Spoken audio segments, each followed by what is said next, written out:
Welcome to the CFB Dynasty Podcast with hosts Matt Knowles and Brian McElfish. Hey everybody, how you doing out there? It's the CFBDynasty.com podcast. As always, I'm your host, Matt Knowles, with these two yokels over here and over here. I'm not even going to point and tell you which one is which. You got Doug Gravely and you got Brian McElfish. Brian, Doug, let people know which one of them you guys are. Hello, hey, I'm Doug. All right. So today we have a different format for the show. As you can see below us, we're going to have a mock draft that's going to run. We're going to be covering news and notes. We're going to be taking questions from the Discord, but we're going to be doing it while we have a mock draft running. This is going to be a best ball mock draft. BMAC, why don't you go ahead and hit the start button? And after you hit the start button, we'll tell people what this draft is and what the purpose of it is. Yep, and we'll go through the picks, and they'll go pretty quick here. So we people auto drafting, and then us mixed in randomly. So Matt's on the clock with the fourth pick. And this will give you kind of a good idea of how the computer will pick, or people who just use the standard Fantrax rankings or ADP. And so you'll kind of know where you can pick certain players and all that stuff.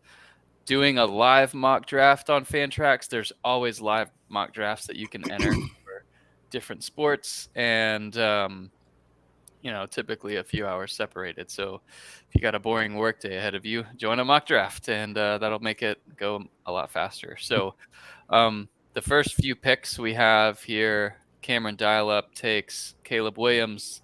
Marvin Harrison Jr. comes off the board. Then Quinshon Judkins. So Matt's there on the clock. They've got us at the very end, Doug. So you're sitting at 11, and I'm at 12. You're at 10. I'm at 11. I'm used to 11 and 12 in terms of the end of the draft. So we've got 11 teams. So this is a best ball draft. So that means that you're not even going to be setting your lineup. You just want to get guys you think have the best chance of actually being able to score the top points. It's basically 8 rounds, right? So we've got it's only going to start the best one quarterback, one running back, one receiver, one tight end. So you can draft a max of 2 quarterbacks, 3 running backs, 3 receivers, 2 tight ends, and then there we go. So Matt, you took Corley, and then why don't you take us all the way through Doug's pick while I take a look here at the 11th pick? Sure. The reason why I went with Malachi Corley is you're talking about Western Kentucky, one of the most high-powered offenses in the country. If you look at the draft, you see Austin Reed, Western Kentucky's quarterback, got drafted right after. So he's coming back. Their quarterback, Austin Reed, came back for one more year. I think he's going to have a banger of a season. The thing you want out of Corley is to get a little more consistency. But being in a best ball league, if he has his blowout week where he has 3 touchdowns and 150 yards, hey, you're great. If the next week is one that's a little bit less, then maybe it's going to go pick your other wide receiver in a best ball scenario. But he definitely has got some boom or bust that's attached to him. He's going to have some big high upside when it comes to high scoring weeks. First Avenger at 6 took Rasheen Ali. Bo Nix from Oregon for JCP is at number 7. Horton from Colorado State goes to Carissa at the 8th pick. Raheem Sanders from Arkansas goes to Chi Kid or Chi Kid, whatever you want it to be, at 9. And then you got you two picking 10 and 11. Talk through your picks there. So I went with Egbuka. I think Ohio State has potentially, arguably, the best receiver duo in college football. And I think both guys are going to get their share, with Marvin Harrison probably being wide receiver 1 and Egbuka being 2, but Egbuka putting up wide receiver 1 numbers if he was on another team. So, all right, you're on the clock, Doug, because I had the back end of the draft. So after you took Egbuka, I took Adonze from Washington, number 1, or one of the best passing offenses in the country. And that'll continue with so many players, including Penix at quarterback returning. And then with my first pick in the second round, I paired Adonze with Bowers from Georgia. And I like targeting Bowers in the second round because you get a huge advantage. He's probably going to be, with all the receivers they're replacing there at Georgia, he's going to probably be the number one target over the course of the year in an offense where the quarterback's going to run less. So you like that in terms of running backs getting more goal line touches, and then, yes, receivers, tight ends getting more, and the quarterback taking less of the fantasy points. So I value Bowers even more than the great years he had the last couple years. All right, and then, Doug, you got your boy Allen there with the second pick in the second round. Yep. So I took Allen. I was torn a little bit between him and Corum out of Michigan, and I went with Allen for two reasons. One, I believe Allen is the more I just think he's the better back of the two. And the second reason, I think the biggest reason for me in the back of my mind, was with what Edwards showed at Michigan at the end of the season. It's very hard for me to say that they're not going to take carries away from Corum and put Edwards in the game as well. So I know that, Corum is a great running back. I know he's pretty high, even on our list. But between the two, I went with Allen because I think Edwards is going to take some carries from Corum this year. Yeah, did you see what Luke Fickell said in a couple of weeks ago? I think it was this interview with, it was either at the media days or with Josh Pate, and he was talking about how soon, in the not so distant future, he wouldn't be surprised if, as run heavy as they are now, flipping the script and being that pass heavy at Wisconsin, and that's going to be funny to see. So after you took Allen, then Drake May came off the board. It's important, obviously, to nail a quarterback. He just got that bad news about Dez. And then Corum, who you debated, goes next. And then McMillan, Frank Harris, Bangura. And then Matt takes Trey Benson, Florida State running back. And it's come back around to him. So after that, Cowing, Shipley, and then Jackson from Utah. So that concludes the second round. And then coming back, Xavier Worthy, which is good value coming in the first pick of the third round. I feel like the only downside is they're so loaded at wide receiver in Texas. And then Penix, who I was kind of getting hopeful would fall to me, but he went ahead. He went ahead and went to Pac Joe there, and Josiah takes Gadsden again. Again. Freaking computer Josiah does it again. Unfreaking believable, that guy. All right, so Matt's on the clock. What are you thinking here? So probably going to go running back here again. See what I decide to do. Got a little bit of time here. You mentioned earlier, for those of you guys that don't know out there, the NCAA has decided they're going to crack down on some of the waivers for transfers. Devontae Walker is the first major name that is seeing his waiver denied. Brutal. So you're talking about a top 10 wide receiver per CFBDynasty.com, and Drake May being one of the top quarterbacks that is going to be dramatically affected by this. Brian's favorite tight end out there in the whole world, Eric Gilbert in Nebraska, is also someone that could be affected by this. So keep your eye on that. I am actually going to go this direction here since I'm going to go Damian Martinez, Oregon State, another guy I really like, at 4 in the third round. Did a great job last year as a true freshman. Just really somebody that's probably going to be blowing some stats up there in the Pac-4 this year. We'll see how he does. The uneducated computer pick took Des Walker right after we told them about the news. It's crazy. Guess they're not even listening. Squirrel White goes next. Marquez Cooper, great value at 3.7. Like, he's going to get so many touches. Tyler Shuck at Texas. And then Matthew Golden snaked right before Doug's pick. So he's on the clock with Egbuka and Allen so far. Who are you thinking here? So I'm thinking about another running back in this spot. And I'm torn between two.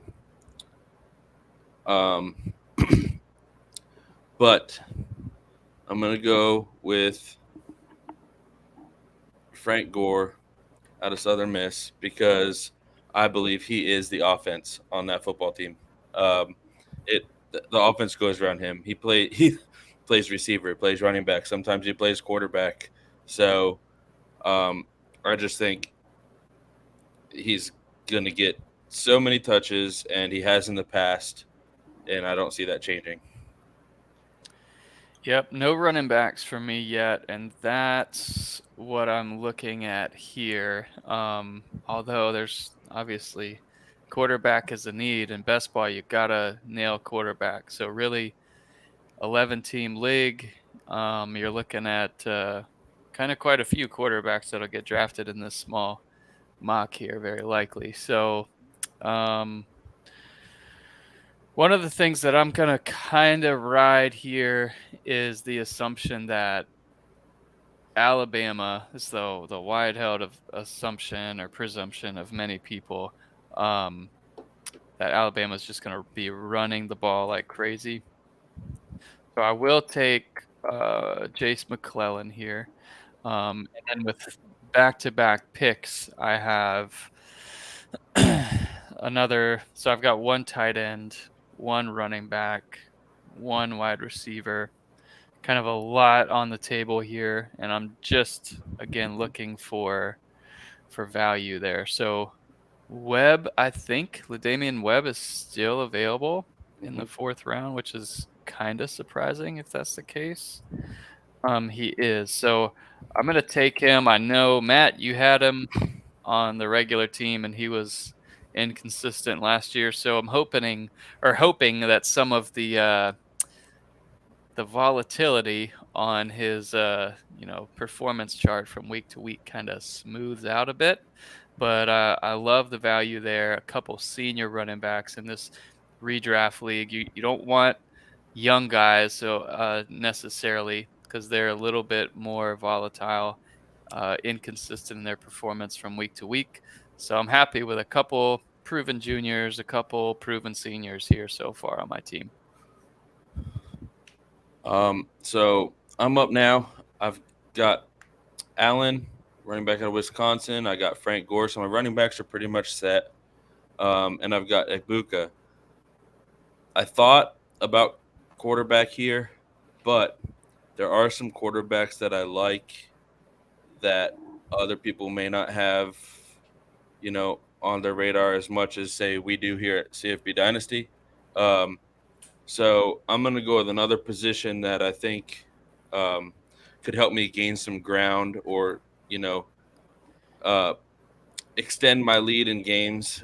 And trash talking the bots here? You're really being rough on them. Yep. And I'm going to go with Keithy out of Utah as my tight end with that pick. Well, you started a trend. Look at that. Good lambs. Man, I scared everybody, huh? You did. These bots are they're struggling. Yeah. All right, so now all the top players are pretty much still there, guys. So all right, so going to take a little break here to give you a little more news and notes. We've already talked about Devontae Walker and Gilbert. We've also got Liberty is losing 2 wide receivers for the season to injuries, Victor Jones and Reese Smith. Wake Forest Donovan Green had a non-contact injury, not on the field, was, I guess, allegedly leaving his dorm room and injured himself. That's not good when you've got a guy that's going to be on the injury report because of something like that. Probably doesn't mean good things for him. UTSA wide receiver DeCorian Clark is uncertain for the season opener. NIU quarterback Rocky Lombardi is back at practice after a October injury. We'll come back to the news and notes here in just a sec while I go back and see what pick I want to make. Other thing I want to say is, as you guys see, this is an 11-team mock. That was not intentional. I will say going from 10, you know what the normal flow is for 10 teams? You know what the normal flow is for 12? It is very bizarre seeing the flow now, just having that one extra team. Guys that were available, you would think, the draft is just going to move down 1 or 2 players. People have gone a lot of different directions that you would not expect. So it really throws off the draft. Whether you've got a 10 or a 12, being at this 11 is just a very odd number for the draft, but it makes it fun. So Yeah. So the tight end run there. Doug takes Keithy, and then we go Sanders, Urasek, Conyers, Lachey, Maryland, leading up to Matt's pick, and it was because of a setting I had where accidentally in Fantrax I had them filling active spots first. In this best ball, you'll start one quarterback, one running back, one receiver, one tight end. So each of those computer drafted teams there went with tight end as their lowest valued position last. So Matt goes and gets Joe Milton. Nice pick there. And then Kavorian Barnes, Travion Henderson, and James Thrash round out the 4th round. Coming back to Matt in the 5th round, it starts out with Hammond, then Malik Neighbors, and then Nick Singleton there. So Singleton falls quite a ways. There's some of our like top ranked wide receivers not even selected yet, just because our rankings are quite different from the Fantrax rankings. Yeah, what are you looking at here, Matt? Well, take a look here. So you've got Corley, Benson and Martinez at running back, and then Milton at quarterback. Let's see who's available here.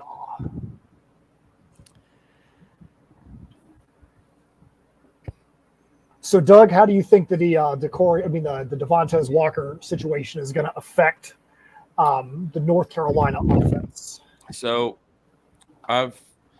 you guys know I've talked about Drake May a lot. I think Drake May is still going to have a really good season. I think, with the transfer of Nate McCullum coming in there, is going to help, with that blow a little bit.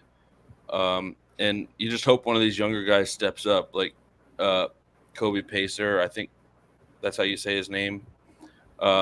And at this point, it kind of makes Nesbitt more fantasy relevant in my mind. That's a valid point, man. That's very good. Yeah, I agree.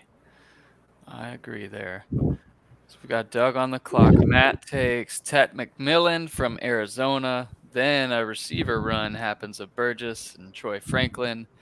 Carson Steele at UCLA, Antoine Wells, and then CJ Donaldson at West Virginia, bringing us to pick 10 for Doug here. So again, he's got Egbuka in the 1st, then Allen and Gore as a couple running backs, and then Keithy there, the tight end for Utah, coming off an injury.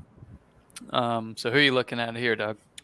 So you've got both UTSA receivers still available here, which is a shocker.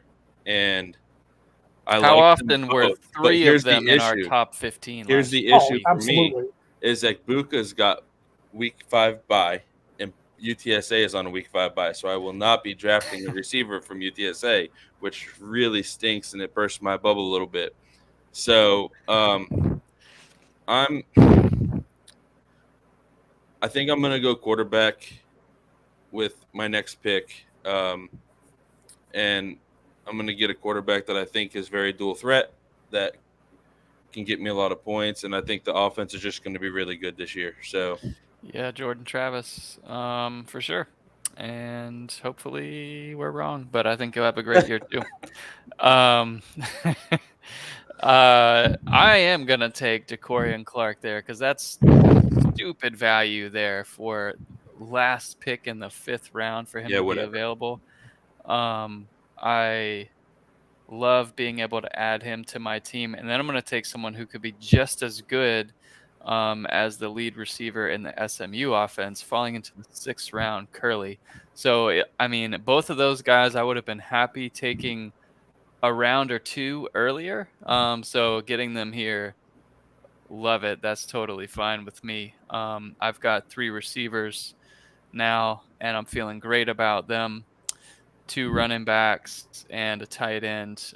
Quarterback is absolutely going to be where I need to go with my last 2 picks, though. I'm kind of pigeonholed into those. So back to you, Doug, who you've got 1 quarterback, one wide receiver, one tight end, two running backs. Yep. So I'm going to go receiver here, and I'm going to go with the guy I think is going to get a lot of work, and someone that, I hate seeing him line up on the other side of the field, being a Gator fan, but I think he's got a lot of talent, and Burden, yeah. I'm kind of glad that he fell to round 6 for me on this one. Absolutely. That helps with that run of tight ends that I would not have drafted in the 4th round. Yeah, it's a load of talent there with Luther Burden. Love the pick. We had Evans and then Cephas go after that, Singer, and that's going to be just such an interesting group. USC wide receiver and just see who comes out there. So I'm going to make a declaration that Carissa needs to get fired because that's who I was going to try and snag if it got down there. So bot Carissa, I'm sorry, but you're no longer needed. Get out. Real Carissa, you can probably stay, but bot Carissa, hit the bricks. Estime, if that's even how you say his name, and then Irving from Oregon will lead up to Matt's pick here. It's the 6.8. One quarterback so far for Matt, a couple running backs, a couple receivers. Looking really later here, but that's okay, and rightfully so, given the run that happened on them earlier. Let's see here.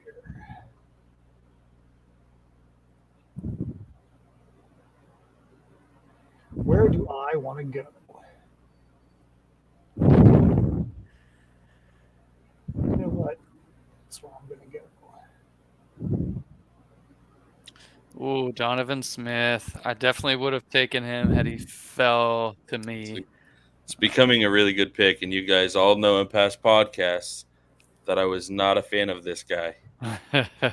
But one of the questions that you guys asked in the Discord was about sleepers, and he is actually on my sleeper list. So, yeah. Actually, we'll break the news here to Matt because he didn't even hear this yet. But one of the things that we're super, kind of just honored, humbled, whatever. But the Sporting News reached out again, and they're going to feature our rankings Awesome again this year. So we wrote some new articles, packaged up rankings to go to them, like a teaser set of rankings. So you're looking at a top 50 quarterbacks. And so obviously top 50 running backs, top 50 wide receivers. So if you're in a small draft, hey, that might be totally sufficient for you just to get free. Otherwise, our rankings, will remain updated as news comes out and things like that, which we need to go ahead and schedule, Doug. The next, we're going to have the news coming out today, and then the rankings really need to reflect those changes. Because it's one of those things, too, where we're a couple practices in a few practices in for Ohio State. We don't know who the quarterback's going to be. You certainly shouldn't be taking, what's his name? Kyle McCord's 6th as QB 6. Like it's too much of a risk right now, and that's why he hasn't been taken in this draft, and I wouldn't take him either in this small mock draft. Yeah, with recent news too that Brown is really pushing him for that job too, apparently. Yeah, we'll see. We don't really know what's going to happen there. So, do we need to pause this, Matt? You got 5 seconds. I was waiting for everybody to. We were just talking and we were chilling. Oh. Got my pick in there. So why don't you catch us up, Matt, from Smith to current here? All right, so we got Wigloos from Ohio going to Bot Josiah. We got Banks from Wake Forest going to Pac Joe. We got Sheffield from Washington State going to Cameron Dial-Up. You got Davis, running back from Kentucky, again going to Cameron Dial-Up. And that starts the 7th round, yeah. 7th round. You have Daquan Finn from Toledo going to Pac Joe. Then you got Holiday from Western Kentucky, another wide receiver. Hey, who's going to be that number 2? at Western Kentucky that's going to probably be a big point getter. If you pick the right guy, you're going to be feeling good about yourself. And I picked a Hunter, wide receiver from Cal, who's probably going to have a huge year this year. And then I'm going to go one pick forward to Mojo Dojo Casa House. Took McCaffrey from Rice. One of the things about McCaffrey from Rice, he is one of those guys that's going to get one of the odd set of dual stats. You'll have a quarterback that's going to get a lot of passing yards and rushing yards. McCaffrey was a quarterback. He gets wide receiver numbers, but if you look at his stats from last year, is still getting a completion or 2 or 3 every single game. So you could get some hidden stats out of him. So don't just look at his receiving yards. He could get stats in a place that you may not be able to get from other people at that position. So that's an interesting pick there for a Mojo Dojo Casa House. So because this is a best ball league, I'm viewing this as having at least 2 people at each position. That way they can swap out. I know Brian went 3 receivers, but I'm going to go tight end here. And it's somebody that I talked about just a minute ago. And I'm going to go Nesbitt because I think there's a lot of targets up in the air for North Carolina now.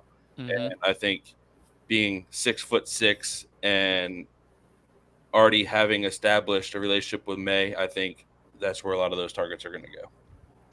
So I'm going to go back-to-back quarterbacks here because I have 0 and there's 2 picks left. And so I want quarterbacks that are going to be competing to be my leader each week. So some guys that are on my mind here. I got Riley Leonard. Jaden Daniels is out there. John Reese Plumlee, KJ Jefferson, Cade Klubnik.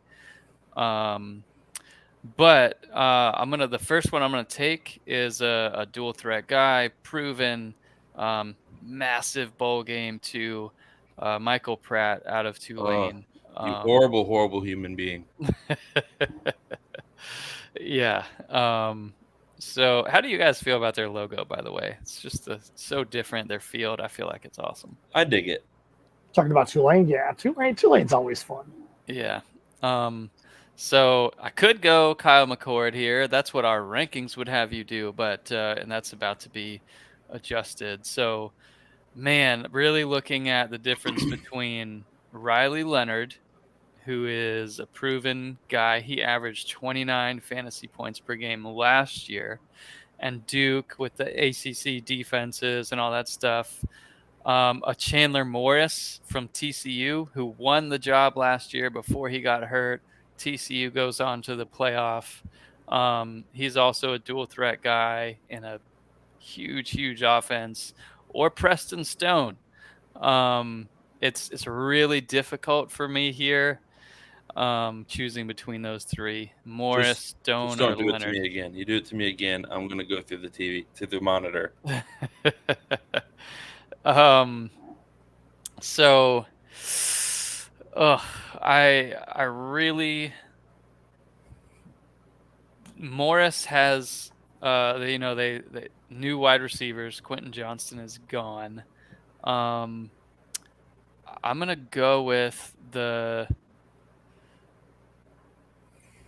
Preston Stone. Oh my gosh, the amount I want to punch you in the throat right now. Both quarterbacks that I wanted as my number 2 just went right before me, which is great. So, wow. I think I am between 3 quarterbacks here as well. And probably a little bit different than most. I like Talon Green out of Boise State. And with Quinn Ewers still there, I like Quinn out of Texas, and Chandler Morris would be a very close option as well. But because I like to take some risks, and I always like the blue field, I'm going to go with Talon Green as my quarterback too, because I think he is dual threat and could potentially be, quote my words, and from what I've kind of read in the past, the best running quarterback in that conference. So So after Green, Riley Leonard goes, then Jaden Daniels, then Neal from Kansas, running back goes, and then quarterback run continues with Plumlee, and then Jefferson. All right, so I'm going to jump back over to the news and notes real quick just so we can pop through some of this, and we're at my pick. So Cal running back Byron Caldwell out for the season. Ohio State running back Travion Henderson is active in preseason practices. That's big for Ott, by the way, that running back injury with Cardwell going down. That does stink for Cardwell, obviously. Nobody roots for injuries, but it really clears everything out for Ott. Yeah, definitely clears up the fantasy picture there for sure. LSU running back John Emery back at practice after academic eligibility issues. Utah State quarterback Cooper Legis is the starter heading into the preseason camp, so it's his job to lose. Akron quarterback DJ Irons is not active at practice. Colorado running back Avery Morrow has still not been cleared to play. NIU wide receiver Trayvon Rudolph is back at 100%. So just wanted to get through a few more of those news and notes while we're in the middle of this draft. So here's my thought right here. Only an 8-position draft. We're playing best ball. We can have 2 quarterbacks, 3 running backs, 3 wide receivers, 1 tight end. I could either go with 2 tight ends in my last 2 picks. In fantasy, I would almost rather not even have a tight end one week and have a better chance with my wide receivers or my running backs. The run on tight ends has been incredible. So what's left out there as far as tight ends go, I don't think that it's going to be as big of a value as me getting another running back here. So you're going to be sacrificing what, 10 to 15 points a week because you're going to have none? Oh, no. I'm not saying I'm not going to draft. Oh, you just drafted at the last one. I got you. Hold on for a second. Back me out just a little bit because I still my side shows I still had did the draft just? It ended. Yes. Oh, okay. The draft is over. 8 rounds have concluded with Jaheim Bell to Matt. Well, that was an auto draft there because I was actually going to take Brevin Stepan Ford there as my tight end. Yes. But it's all good. And then Klubnik, Marshawn Lloyd, and a great last pick with Curtis Rourke going from Ohio there. Easily a good sleeper pick there. So anyways, some great players available. I'll scroll down a little bit. Actually, here, that's not working correctly there on that screen. But some of the players that are kind of left on the board that would be next up are kind of weird. Like Jalil Farouk could be great, but certainly is a risk and something you're kind of hoping happens and not something that's been proven. Trayshawn Potts from Penn State. He's oddly high, ranked as the 81st best player in Fantrax. Elijah Badger's up there with quarterback questions there at Arizona State. It's interesting set of rankings and certainly some good players left out there. Evan Stewart could have gone. Dylan Gabriel could have gone. Jaron Bradley from Texas Tech. J. Michael Sturdivant. Davis Brin at Georgia Southern. Ontario Brown could have been a good running back with Whaley being gone at NIU. Yep. Holani's still out there. McCray from Illinois. Hemby from Maryland. There's a lot. Plenty. So anyways, the 8 rounds conclude. So I guess that really wraps it up. We'll try and get this posted as soon as we can. And that way you can look at the different teams and kind of help yourself prepare for your drafts, as I'm sure they're all coming up. I know I've got one with Zach Tao's Dynasty League in a day or two the draft starts. So excited about that one. But Matt, why don't we go ahead and wrap up with the rest of the news, and then we can. Yeah, we got some more news to go through. We had so many news points today. That's why we wanted to break it up a little bit so it wasn't just a big wall of news and notes. and then we'll get to some of the questions from the Discord. So Iowa State running back Jareil Brock has not practiced yet. No reason has been stated why. Oklahoma State Alan Bowman, quarterback, has been consistently getting first-team reps there. Colorado running back Alton McCaskill is about a week from contact. Purdue wide receiver Jamal Adreen is out for the season with an ACL injury. As we talked about last week, Cam Rising still remains limited in practice, still up in the air for that first week game against some team that I'm not even sure if anybody on this podcast is a fan of. BMAC didn't even catch that. Florida wide receivers Andy Jean and Eugene Wilson III are stated to absolutely be contributing. Wilson's really showing out of practice. BMAC, looks like you got some news about the video game. What you got? Yeah, so there was some scare about like lawsuits that were happening, etc. But EA confirmed it that the college football video game is happening on schedule for next July. So we are less than a year away from that. Super, super excited. I don't really play video games as much at all anymore. But when that game comes out, it will absolutely adjust my schedule. So very excited about that. Man, I hope we can get a dynasty like we had back in 2012, 2013, rolling along. Those were so much fun. And now we'll have hopefully a group more of our listeners, etc., people in the Discord that want to play. I know we've got some others on there. All right, so that's the news and notes for the week. Trying to make sure we get as much stuff out there to you guys. There is so much stuff happening right now in camp. We went through almost 20 different points. When you're talking over 130 teams that are playing in college football, that means there's a lot of news and notes out there that we are probably going to miss, and that's why we need you guys to be up on the Discord channel, letting us know if there's something that is pertinent to you or something that you've heard. Make sure you put it up there so that way we can go and do some of our own investigation. We can get it onto the podcast. We'll make sure we give you a shout out, just like we're going to give these guys a shout out that ask questions in the Discord. They've got some questions that they want answered. They want the expertise of Doug. They want the expertise of BMAC to help them out a little bit. So Diastolic Tech, he's got a pretty general question here. His big question is, who are the biggest risers and fallers from camp news? So BMAC, Doug, who do you think, just real quick, some of the biggest risers and fallers?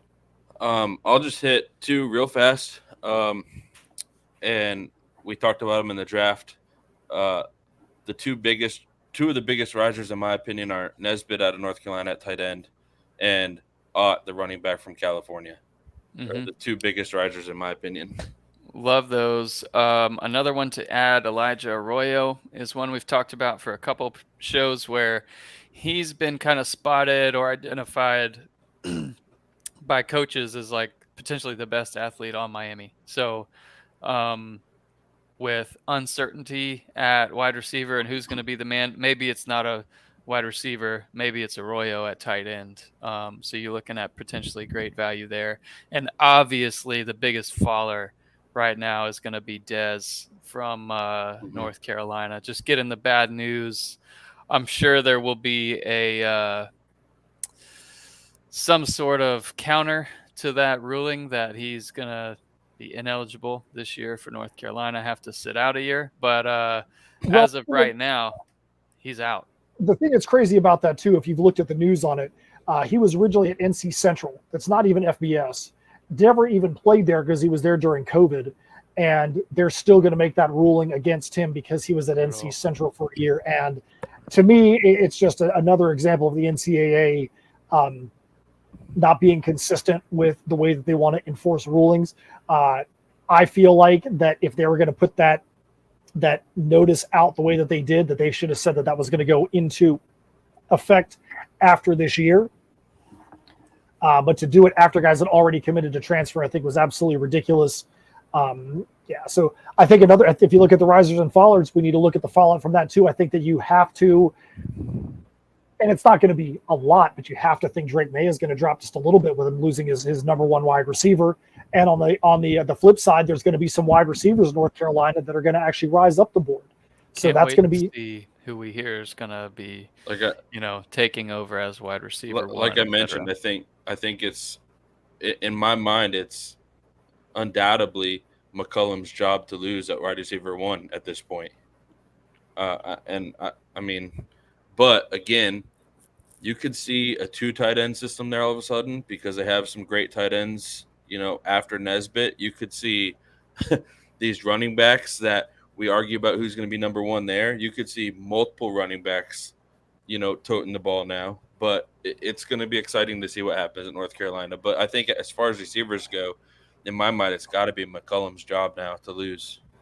All right, so the next question is pretty rough. I love it because it's trying to start talking some trash, and I love the fact that Florida Gator fans get to be the ones to answer this question.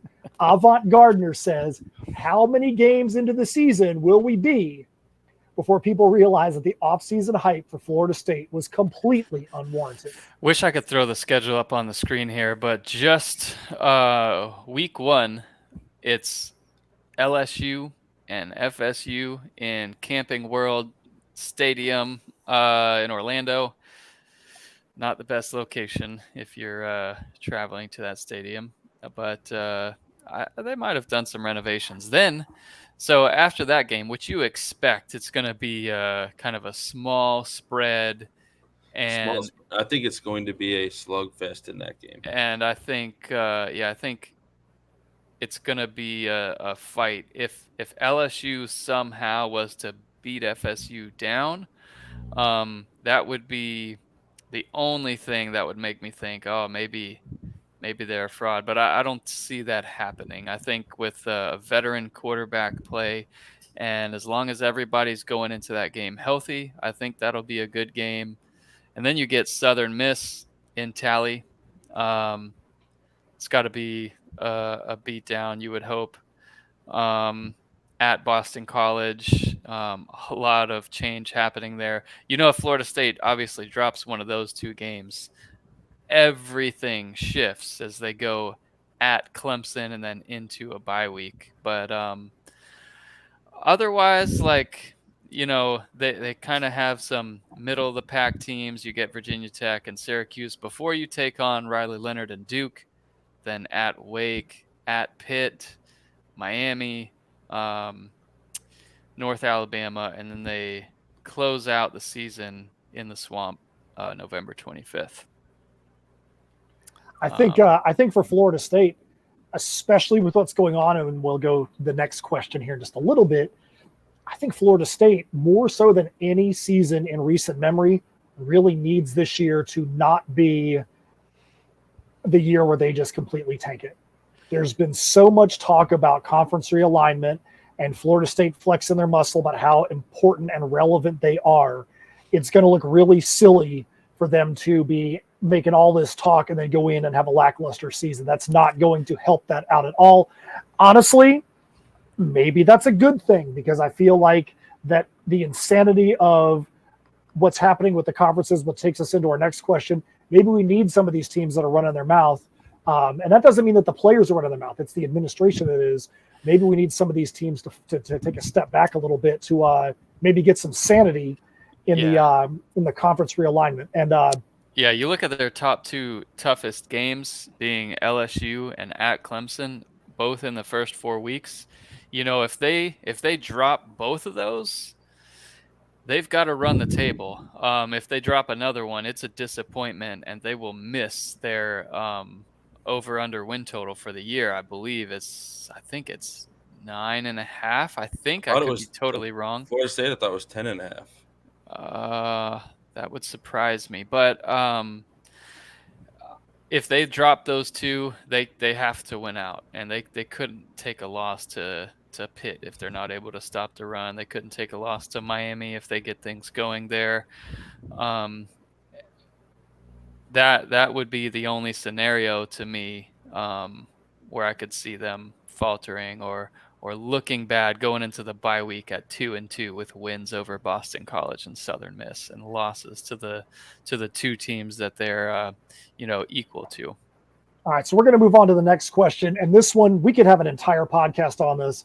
That being said, every other set of talking heads out there that can state an opinion on this. So we're going to try to not go too deep into this. But 1J24 wants to know, how does the Pac-12 live on? Does the Mountain West form to keep the Pac-12 alive? Or does 2024 have 4 teams with the Bevs being the best team? Does Stanford stay or go or become independent? I'm going to start this one because being a fan of a team in the ACC that right now is kind of on the outside looking in, and every year there's talk about the ACC is going to implode because of everything else. Every time when Colorado moves, as soon as Colorado moved to the Big 12, the ACC is going to implode. Will the ACC implode? Who knows? But right now, conferences are completely ridiculous. Conferences are stupid. It's almost to the point that there should not even be conferences now, because when you've got teams that are on the West Coast that are having to go to Rutgers to play volleyball because of football now, or softball teams having to travel across, there's going to be a point of critical mass where what's happening with conferences, something is going to change. Something's going to happen. 18 teams, 20 teams in a specific conference is not really sustainable. But per the question that's out there right now, the insanity of Cal and Stanford being talked about going to the ACC is just ridiculous. But you know what? I wouldn't put anything past what's going on in college football right now. So you very well may see Stanford and Stanford and Cal going there. I think it's also possible that you might see UCF, who just joined the Big 12, might say, well, okay, this is getting crazy now. Before it was us joining a bunch of teams in the Midwest. Now, do we want to have our non-revenue sports having to have to go to the West Coast for multiple games out there? Maybe they want to be a team that wants to move from the Big 12 back to the ACC. Your guess is as good as mine. Doug, what's your guess? BMAC, what's your guess? Well, did you see Chip Kelly, what he suggested?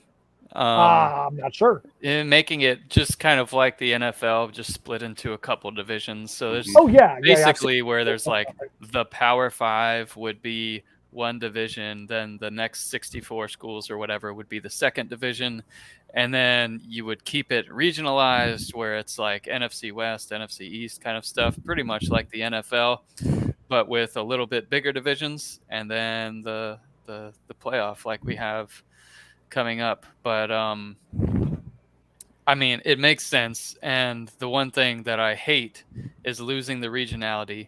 The second thing is, you think about the other sports a little bit. Chip Kelly's kind of idea there was basically like, why can't college football just be separate? Like, we're fine as far as travel goes. You know, we only play once a week. That makes it easy. All the other sports should be in regional conferences, but, you know, college football doesn't necessarily need to be. But then if you keep it regional for division games, you know, like the NFL, that'll hopefully keep a lot of things standardized in terms of remaining rivals and all that stuff. But man, I do, as a traditionalist of college football, conferences have changed over, the history of college football a lot. And that's not new to college football, but just hate to see everything kind of change. You imagine for the worse, but I think over time it's going to get better. I think there's other things at play here. And when the NCAA will go away, I think hopefully we'll get a commissioner and things will start to make sense again. Mm-hmm. So, Doug, do you think the Pac-12 is going to be able to live on? Do you think that there's going to be more than a Pac-4 out there? I don't see the Pac-12 honestly moving on from this, because they're probably, of the big groups, I guess, or former, they're probably the ones with the least amount of money. Yep, they don't even have a TV contract. I mean, who's going to want to go play for a conference that can't give them money? That's where this college game is going right now. So who's going to go to a conference that doesn't give them money? is the biggest. The school's not going to get. There's nothing to gain from going to the Pac-12. Yeah, it sucks for those schools. Hate it for those fans. Like, you're probably an Oregon State fan thinking, what am I gonna be in the Mountain West next year, or where will we be? Yeah, who knows? Well, then our final question out here, and this one's going to be a tough one to answer, and I honestly don't even think we should try to answer it too much on the show because this is whole articles that are out there. Who are your running back, quarterback, and wide receiver sleepers for the season? Again, that's a crystal ball question. I would say let's reword this just slightly.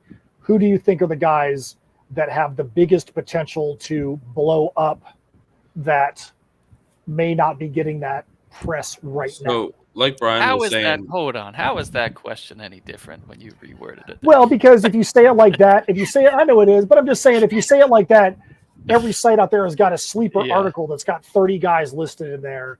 I'm just saying, who is your guy that is not getting the press that you're high on? They're not as good as me. Is right in this little article. Then is the problem. I haven't done the research to come up with mine yet, and I will. We need to. I think the next show is a sleeper show, so we're gonna have a whole show dedicated to sleepers here pretty soon. But we can go ahead and spoil your article, Doug, to the Sporting News if you want to go ahead. I don't think so. I don't think we should. I think we should say let's not spoil it. If Doug's got an article going to the Sporting News, Doug, give us one name.